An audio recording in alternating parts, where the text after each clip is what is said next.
the night setup on the boat. So yeah,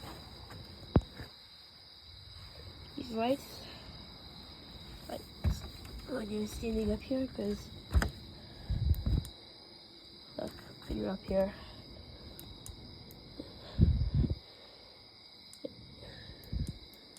it gives you a little bit of extra light.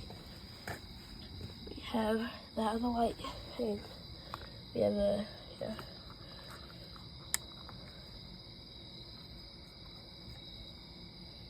We got a speaker.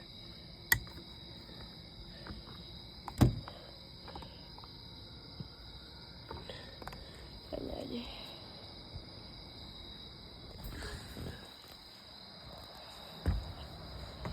got the nav lights.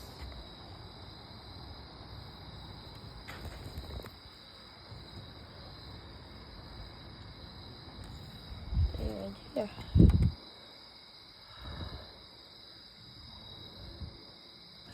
Oh, and another thing I forgot to mention, we got these rod holders.